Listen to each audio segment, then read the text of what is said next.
প্রথম অধ্যায় থেকে আকাইদ থেকে আসবে আকাইদ, তাওহীদ, ঈমান। আসসালামু আলাইকুম এসএসসি পরীক্ষার্থী 2025। তোমরা কেমন আছো? সবাই ইনশাআল্লাহ ভালো আছো। যেহেতু গণিত পরীক্ষা শেষ হয়ে গিয়েছে, তাই তোমাদের জন্য যে ব্যাপারটা সেটা হলো এখানে ইসলাম শিক্ষা কিন্তু প্লাস পেতে হবে। তুমি যদি ইসলাম শিক্ষা প্লাস না পাও তাহলে কিন্তু ভালো রেজাল্ট আসবে না। এটা অনেকেই নরমাল ভাবে নিবে, নরমাল ভাবে নিলে কিন্তু তুমি পরীক্ষাতে তোমার কম রেজাল্ট আসবে। তুমি ইঞ্জিনিয়ারিং বা মেডিকেলে চান্স পাওয়ার জন্য এসএসসি তে গোল্ডেন অথবা প্লাস তোমার জন্য খুবই ইম্পর্টেন্ট, তোমাকে পেতেই হবে।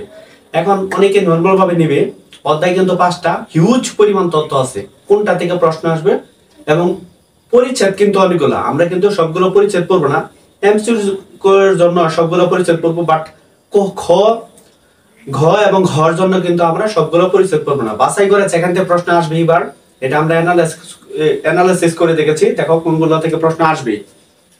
এখানে প্রথম অধ্যায় আমরা একটু দেখতে পাচ্ছি, একটু জুম করে নিচ্ছি, দেখো তোমাদের সুবিধার্থে।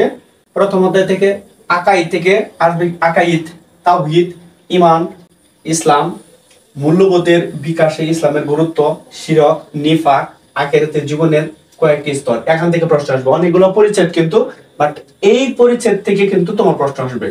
দ্বিতীয় অধ্যায় থেকে দেখো কি কি পরিচ্ছেদ আমরা মার্ক করে দিয়েছি এখানে। সূরা 3, সূরা আর ইনসিরা, শরীয়তের দ্বিতীয় উৎস, সুন্নাহ হাদিস 1 2 4 6 10, শরীয়ত, শরীয়তের উৎস, প্রথম উৎস আল কোরআন, আল কোরআন সংরক্ষণ ও সংকলন, তিলাওয়াত, গুরুত্ব ও মাহাত্ম্য, শরীয়তের আহকাম, সংক্রান্ত পরিভাষা, সূরা আল মাউন। এখান থেকে আমরা দেখতে পাচ্ছি। পরবর্তী একটু ফোকাস করো, দেখো কি তৃতীয় অধ্যায় ইবাদত, সালাত, সাওম, মালিক শ্রমিক সম্পর্ক, যাকাত এবং হজ। এগুলা কিন্তু তোমাকে টাচ করতে হবে, তুমি পাইলে স্ক্রিনশট দিয়ে নিবা। 14th অধ্যায় ফিতনা, ফাসাদ, সুদ ও ঘুষ, গীবত, মিথ্যাবাদিতা, তাকওয়া, ওয়াদা পালন, শালীনতা, আমানত এবং আত্মশুদ্ধি। এবং পঞ্চম অধ্যায়ে হযরত উমর রাদিয়াল্লাহু আনহু, হযরত উসমান রাদিয়াল্লাহু আনহু, মহানবী হযরত মুহাম্মদ সাল্লাল্লাহু আলাইহি সাল্লাম এর সমকালীন যে যুগটা, পরে সামাজিক ও সাংস্কৃতিক অবস্থা, মুহাম্মদ সাল্লাল্লাহু আলাইহি সাল্লাম এর যৌবনকাল, নবুয়ত প্রাপ্তি ও ইসলাম প্রচার এবং চিকিৎসা শাস্ত্র। এগুলো ছাড়া কিন্তু অনেক পরিচ্ছেদ রয়েছে। তুমি কিন্তু এই যে দেখো এখানে লেখা আছে ঘ এবং ঘর জন্য, এই প্রশ্নগুলো ভেরি ইম্পর্টেন্ট। এখান থেকে তোমার প্রশ্ন আসবে। এখানে 4 4 8টা নাম্বার কিন্তু তুমি টাচ করলেই পাবা।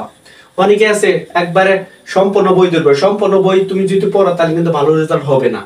এগুলা টাচ করবা, এই পরিচ্ছেদ গুলা, এখান থেকে প্রশ্ন ঘ এবং ঘ তোমার জন্য কিন্তু পরীক্ষাতে প্রশ্ন কি আসবে এখান থেকে। এই অনুচ্ছেদ গুলা পড়বা বা পরিচ্ছেদ গুলা পড়বা, কিন্তু এমসিকিউ সবগুলো রিডিং পড়ো। বাট তুমি যখন তোমার সৃজনশীলটা ভালো না হবে, তখন কিন্তু তোমার ক্লাসটা ছুটে যাবে। 70 ভিত্তিতে কিন্তু তুমি যদি 55 না পাও, এটা খেয়াল করো, তুমি সৃজনশীলে 55 যদি পাও আর 90 থেকে যদি 25 পাও, তাহলে কিন্তু তোমার জিপিএ 5 মানে 80। এখন তোমার যদি লিখিতে 55 নাম্বার না আসে, 70 ভিত্তি কিন্তু মিনিমাম তোমাকে কত আনতে হবে বলতো? এই 55 আসতে হবে। লেখার কোয়ালিটি ভালো না হলে, যারা ইসলাম শিক্ষা খাতা থেকে, তারা কিন্তু ইসলাম সম্পর্কে অনেক ভালো জানে, তারা কিন্তু খাতা থেকে বুঝতে পারবে। এগুলা বানায় লিখলে ঠিক আছে, বানায় লেখার উপর কিন্তু একটা সৌন্দর্য আছে, বাট তুমি যদি এই টপিকটা জানো তাহলে কিন্তু তোমার লেখাটা অনেক সুন্দর হবে এবং স্মুথলি হবে। আমি আশা করি তোমাদেরকে বোঝাতে পারছি। এই অনুচ্ছেদগুলোর উপর ভিত্তি করে তুমি সবগুলো লেখবা। তো আজকে পর্যন্তই, আগামী ক্লাসে দেখাবো অন্য একটা সাজেশন নিয়ে। ততক্ষণ পর্যন্ত তোমরা ভালো থাকো।